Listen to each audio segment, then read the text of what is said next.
Сәлеметсіздер ме оқушылар? Бүгінгі сабағымыздың тақырыбы қазақстандық географтардың зерттеулері. Сабағымыздың мақсаты география ғылымының дамуына үлес қосқан қазақстандықтардың зерттеулері туралы баяндайды. Орыс патшасы 1 Петр Қазақстан аумағын Азия елдері мен жерлеріне жол бастайтын кілт пен қақпа деп есептей отырып, әскери экспедицияларды жабдықтайды және Каспий теңізі мен Сібірдің шеткері аймақтардың зерттеу туралы тапсырма береді.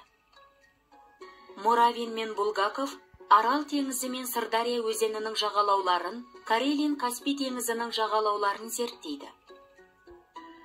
Зерттеу нәтижелерінің негізінде 1838 жылы Левшин қырғыз-қазақ немесе қырғыз-қайсақ ордалары мен далаларының сипаттамасы деп аталатын кітап жазды. Қазақстанның табиғатын физикалық географиялық зерттеу 19 ғасырдың екінші жартысында басталады. Бұл жұмыстардың нәтижесінің мәні өте ерекше. Петр Петрович Семенов-Тянь-Шанский, орыс географы, ботаник, статистик, мемлекеттік және қоғамдық қайраткер. 1856-1857 жылдары Тянь-Шаньды зерттеді. Орталық Азияға жасалған бір қатар экспедицияның бастамашысы. 1888 жылы Семенов Каспий сырты облыстары мен Түркістанға сапар шекті. Оның орасан зор жәндіктер жинағын толтырған ауқымды этномологиялық жинақтамалар мен 1888 жылғы Түркістан және Каспий сырт аймағы мақаласы осы сапардың нәтижесі болды. Северцовтың саяхаты нағыз бай ғылыми материалды берді. Таза зоологиялық және зоогеографиялық бақылауларға геологиялық бақылау да қосылды. Және олардың алдында Каспий теңізінің шетке шығуы және Каспий ойпаттарына көршілес жатқан елдердің жануарларын әкеп қоныстандыру туралы мәселені зерттеу міндеті пайда болды. Шоқан Шыңғысұлы Уәлиханов, қазақ ғалымы, сондай-ақ тарихшы, этнограф, фольклорист, саяхатшы және ағартушы, Ресей әскері, бас штабының офицері, барлаушы. 1855 жылы жалғыз өзі және Гасфордпен бірге губернатордың тапсырмасы және өзінің жеке бастамасы бойынша Шоқан елдің шалғайдағы өңірлеріне, Жетісу мен Қоқан хандығына бірнеше рет саяхат жасап, өзінің әрбір сапарын егжей-тегжей сипаттады. Олар экспедицияның барлық бағытының картасын жасап, Орта Азияның ертедегі карталарын зерттеді. Андрей Николаевич Краснов, орыс ботанигі, топырақтанушы, географ, палеоботаник. Ол Каспий маңы шөлдаймағын зерттеді. 1886 жылы көктемде Краснов орталық Тянь-Шаньды зерттеу үшін императорлық орыс географиялық қоғамының қаражаты есебінен іс сапарға жіберілді. Және де Қытайдың Құлжа мен Қашғарияның шекарада орналасқан облыстарының ішіне дейін кірген. Өзінің Қазақстандағы қызметін солтүстік Қазақстанның тұзды көлдерін бақылаудан бастаған. 1900-1903 жылдары ол Арал теңізін, оған жалғаса жатқан Қызылқұм, Қарақұм, үлкен және кіші борсық құмдарын зерттеді. Қазақ жері туралы бастапқы мәліметтер. Қазақстанның ежелгі тарихында мал шаруашылығы және егін шаруашылығының көптеген қоныстарымен қола дәуірі ұсынылды. Отырықшылықтың және көшпелі мал шаруашылығы Сырдария және Жетісу өзендерінің бойында үйлескен. Ежелгі грек оқымыстысы Геродоттың тарих кітабы Қазақстан аумағында өмір сүрген тайпалардың атауы ескерілетін құнды дүние. Шамамен 2000 жыл бұрын атаусыз Жоңғар Алатау және Тянь-Шань таулары белгіленген Қазақстан бөлігінің карталары жасалған. Орта ғасырлық саяхатшылары. Орта ғасырда қазақ жері туралы мәліметтерді араб саяхатшылары қалдырды. Араб оқымыстылардың еңбектерінде Ұлы Жібек жолы бойындағы қалалар, талас алқаптары сипатталған. Арал теңізіне Сырдария және Амудария өзені құйылады деп көрсетілген. Әл-Истахри Арал теңізі дербес тұзды алып екендігін көрсетіп, оның алғашқы картографиялық бейнесін берген. Махмуд Қашғари 11 ғасыр түрік оқымыстысы, филолог.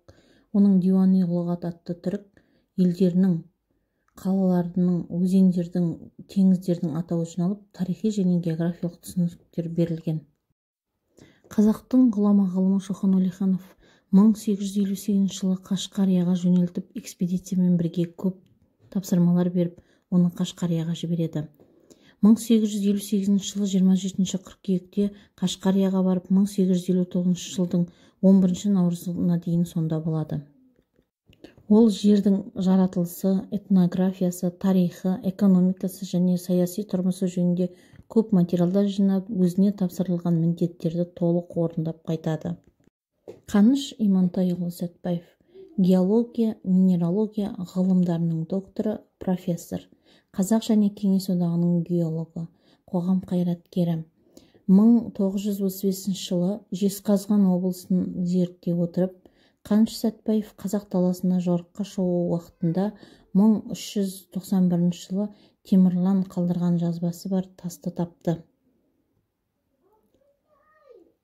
Сәтбаев өзінің өмірінде 640 ғылыми жұмыстан астам жұмыс жазды. Қазақстан ғылыми академиясы қазақ жерінің табиғатын толық зерттеу мақсатында бірнеше ғылыми экспедициялар ұйымдастырды. Бүгінгі сабағымызға сай тапсырмалар орындауға көшейік. Бірінші тапсырма: берілген ақпаратта қай ғылымға сипаттама берілген анықтаңыз. 16 ғасырдың ортасы мен 17 ғасырдың басында өмір сүріп, қазақ халқының тарихында өшпес із қалдырған. Ол жазған жылнамалар жинағы атты кітап орта ғасырдағы қазақ тілінде жазылған тұңғыш географиялық мазмұндағы тарихи шығарма болатын. Бұл кітапта шығыс елдеріне, оның шаһарларына шолу жасап, түркі тайпаларына анықтама береді. Қазақ хандарының өмірбаяндарына тоқталады. Ол қазақ жері, оның қалалары туралы аса құнды тарихи деректер қалдырды. А. Әл-Фараби, Ф. Қашғари, С. Бабажанов, Д. Жалари. Дұрыс жауаптарыңызды белгілей қойыңыздар.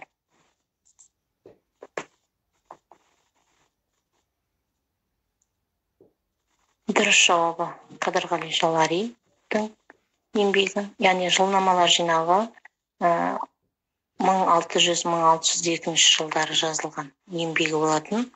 Орта ғасырда өмір сүрген қазақтың ғұлама ғалымы Қадырғали Жалари Сырдария бойын мекендеген Жалайыр тайпасынан шыққан.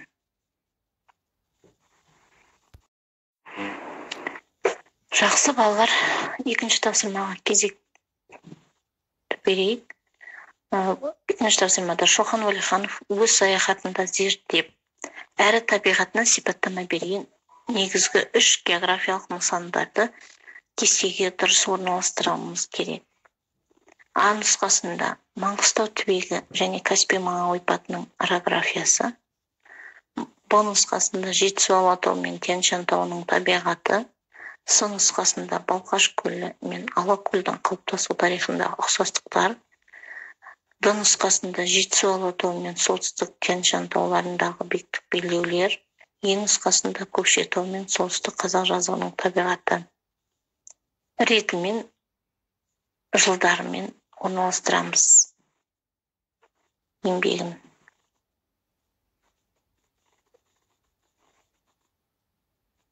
Жақсы жарайсыздар оқушылар, енді осы орналастырған жұмыстарыңызды дұрыс нұсқасымен тексере қойыңыздар. Біріншіге Жетісу алатауы мен Тянь-Шань тауының табиғаты, В нұсқасы. Екіншіде С нұсқасы, Балқаш көлі мен Алакөлдің қалыптасу тарихындағы ұқсастықтар. Үшіншіде Д нұсқасы, Жетісу алатауы мен солтүстік Тянь-Шань тауларындағы биіктік белгілеулер. Екі тапсырма: өз қалауларыңыз бойынша Қазақстан аумағын зерттеген зерттеуші, саяхатшы және дипломанттардың біреуінің қосқан үлесіне баға беріңіздер және қосымша дереккөздерді қолданып 1,5 беттік көлемде баяндама жазыңыздар.